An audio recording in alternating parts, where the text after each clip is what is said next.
Hello friend, এই গরমের দিনে ঠান্ডা ঠান্ডা আইসক্রিম হোক বা কুলফি যাই করা যায় না কেন, তা খেয়ে কিন্তু মনটা তৃপ্তি হয়ে যায়। তো আজকে আমি তোমাদের সামনে করে দেখাবো পাকা আম দিয়ে কুলফি। খুব অল্প সময়ের মধ্যেই হয়ে যায়, মাত্র কয়েকটি জিনিস দিয়ে।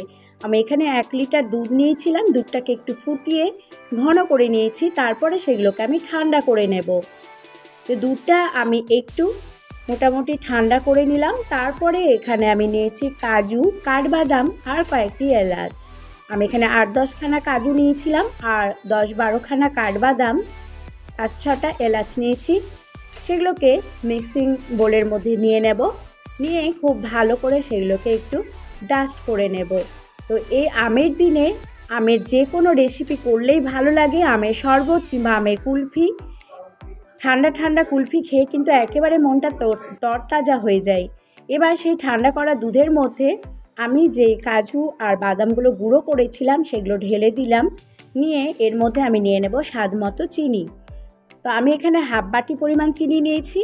তোমরা যেমন মিষ্টি খেতে চাও ঠিক তেমন ততটাই নেবে, কিন্তু আমি এখানে যেহেতু আমের পিউরি দেবো আর আমটা কিন্তু খুব মিষ্টি, সেই জন্য আমি চিনিটা অল্প করেই নিলাম। এবার নিয়ে নিলাম এখানে কাস্টার্ড পাউডার 2 চামচ। কাস্টার্ড পাউডার দিয়ে খুব ভালো করে কিন্তু নেড়ে নিতে হবে। এইবার ওভেনে আমি দুধটা আবার চাপিয়েছি। এবার সমস্ত কিছু দেওয়ার পর খুব ভালো করে 5-7 মিনিট একটু নাড়তে থাকতে হবে আর ঘন একটা মালাই তৈরি করে নিতে হবে। অবশ্যই নাড়তে থাকতে হবে, নাড়তে নাড়তে দেখতেই পাচ্ছ যে আমার মালাইটা ঠিক কতটা ঘন হয়েছে। এবার আমি নামিয়ে সেগুলোকে ঠান্ডা করে প্রায় 1 ঘন্টার মতো রেখে দেব।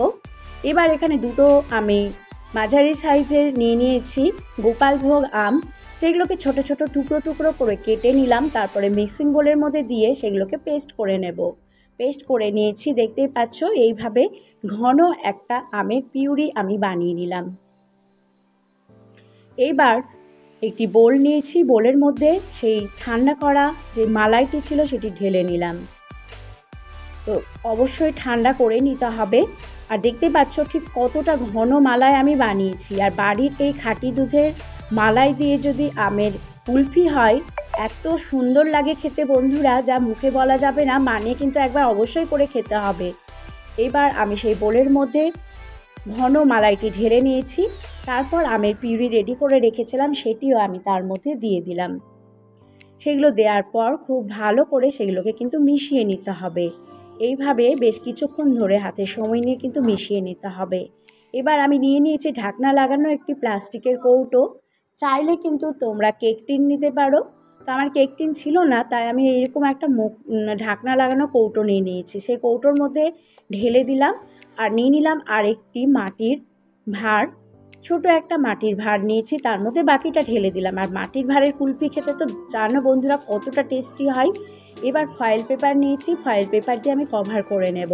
প্রথমে একটা ফয়েল পেপার দেব, তারপরে ঢাকনাটা খুব ভালো করে টাইট করে লাগিয়ে নেব। আর সেই ভাঁড়ের ওপরে একটা ফয়েল পেপার দিয়ে সেটি গার্ডার দিয়ে একটু টাইট করে নিলাম। তারপরে আমি সেগুলোকে ডিপ ফ্রিজের মধ্যে রেখে দেব ওভারনাইটের জন্য। ডিপ ফ্রিজের মধ্যে সেগুলো রেখে দিলাম আর রেখে দেব 10-12 ঘন্টার জন্য। সেগুলো একদম জমে টাইট হয়ে যাবে। তারপরে বের করেছি সকালবেলা।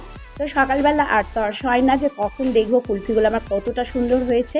দেখতেই পাচ্ছ কতটা টাইট হয়েছে আমার সেই কুলফিগুলো। তোমাদেরকে এবার আমি কেটে দেখাবো যে কুলফিগুলো ঠিক কতটা সুন্দর হয়েছে, কতটা লোভনীয় হয়েছে, দেখলে খেতে ইচ্ছে করে। তো এইভাবে আমি কেটে তোমাদেরকে দেখাচ্ছি যে কুলফিগুলো আমার ঠিক কতটা সুন্দর হয়েছে। এইভাবে তোমরা তৈরি করে নাও আমের সময় আমের কুলফি। ভীষণ সুন্দর লাগে খেতে, শুধু দেখতেই সুন্দর নয়, খেলেও কিন্তু মনটা জুড়িয়ে যাবে। বাড়িতে প্রত্যেকেই কিন্তু বারবার করে চেয়ে চেয়ে খাচ্ছিল। আমি প্রতিমা, ভালো লেগে থাকলে অবশ্যই সাবস্ক্রাইব করার অনুরোধ রইল।